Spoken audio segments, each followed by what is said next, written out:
Hello and welcome to Organization and Design Structure. I'm your presenter, Patricia Miller.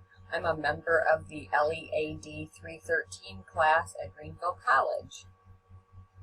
What's the first thought that comes to mind when you hear the Salvation Army?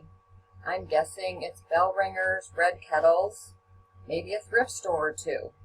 You might be surprised to know that the Salvation Army has been around for 131 years and provides basic social services across the globe. In order to acquire a thorough history of the Salvation Army, I made the best use of my resources and I talked with Major Kelly J. Collins, who is the Divisional Commander at Heartland Division in Peoria, Illinois. I learned from Major Kelly that the Salvation Army is divided into 4 territories across the United States, and these territories are divided into 40 divisions throughout the country. I've provided administrative support for the past 18 months here in the Heartland Division. The Heartland Division consists of 26 corps.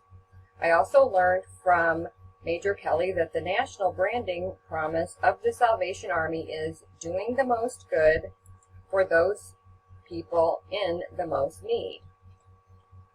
As well, the doing the most good has a twofold approach for employees, as the Salvation Army promises to do the most good for its employees by offering a greater sense of purpose in their work and offering training and mentoring. I'm using this presentation to illustrate current organization and design structure of Divisional Headquarters, or DHQ, and to determine the levels of efficiency in these areas based on the materials presented by Griffin and Moorhead. The principle of division of labor is analogous to work specialization. Simply stated, each job and work should be assigned to the person who has the highest level of expertise. This will promote efficiency. Here at the DHQ, the principle of work specialization is about 50-50. Efficiency could be improved at DHQ by implementing more of Weber's ideal bureaucracy, the principle of distinct division of labor.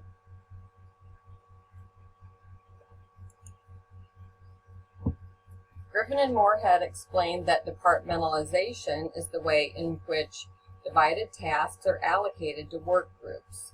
As you see here, there are 5 groupings most used in an organizational design. Tasks at DHQ are divided by a combination of business function and process, and also by product or service.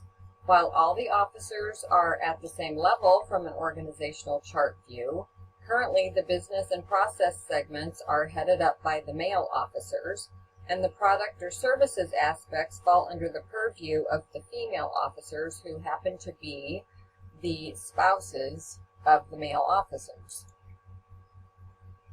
The chain of command is evident at DHQ. Each officer is the head of a particular group. According to Weber's ideal bureaucracy, the chain of command should be clearly established to maintain order. Fayol's principles of unity of command call for employees to take direction from only one person and have a one supervisor for common tasks. Employees at DHQ enjoy discipline, stability, and order in the workplace as a result of the established hierarchy. However, as stated in Griffin Moorhead, in reference to the Weber's view of authority, this impedes creativity and innovation among individuals within the organization when it comes to improving efficiency of tasks. Now we'll take a look at the org chart. This gray box is Major Kelly Collins. This green area here is the Director of Social Services, which is Kelly's husband.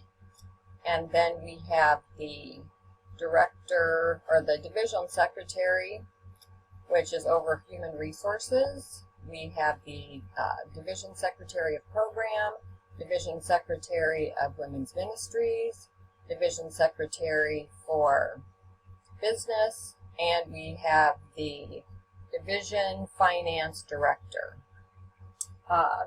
Moving on to span of control. Span of control is defined by the number of people reporting to a manager.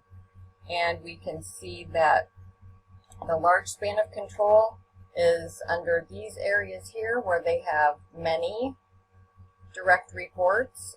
And then this process or service area has the small span of control. Each of these secretaries, titled secretaries, has an administrative assistant as their only report. The span of control within my group, which is my officer and myself, works really well for us as we work with the officers at each of the 26 corps to help determine ways in which the business side of the corps duties can run efficiently, and there's always a possibility of a variety of tasks and problems in the normal corps. So for the responsibilities assigned to my boss, the small span of control, the 1-to-1 ratio, is appropriate and works quite well for us.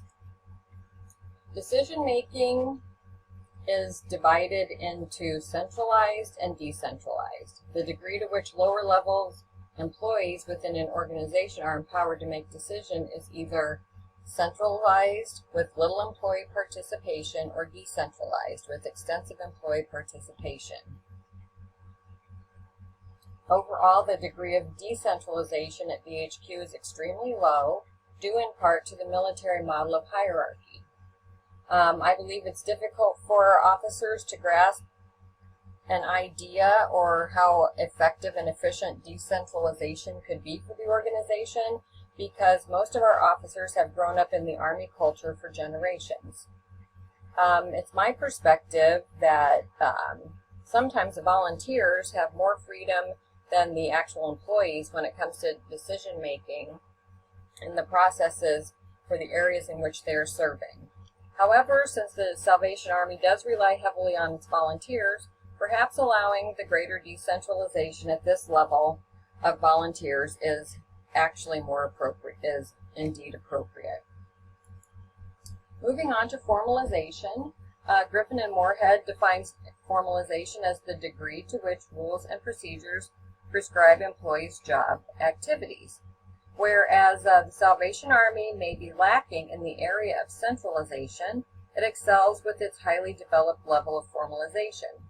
Our explicit means of communication would be job descriptions, manuals, and office memos. Implicitly, doing things over a period of time, which become a little part of our culture, would be our weekly devotions, and we are privileged to get little flexible time for lunch hours, and we also have the opportunity to participate in any volunteer activities in an area that we are interested in. And finally, we come to the organization culture. It refers to the set of shared values, often taken for granted, and shared possibly symbolically. So the shared values at the Salvation Army are the acceptable and unacceptable actions that are communicated through our handbooks, also through our formal employee orientations. And then symbolically would be the testimonies that we get to hear from the officers. These are events in their lives that were instrumental in leading them to become the officers within the Salvation Army. And the employees don't need to refer to the handbook to embrace the underlying cultural values that's present at all levels of the Salvation Army, which is doing the most good to the most people in the most need. I believe that from the standpoint of the organization, the current organization and structure design works well. Considering the material presented in Griffin and Moorhead, design structure of divisional headquarters could become more efficient for employees if they would adopt, become a little more lax and decentralized. However, Major Collins also shared with me that the branding promise to do the most good must become the culture throughout our entire organization. I believe the true design and structure of the Total Salvation Army as the international organization is doing the most good. And at the end of the day, there is no reward equal to that of doing the most good to the most people in the most need. Thank you for joining me.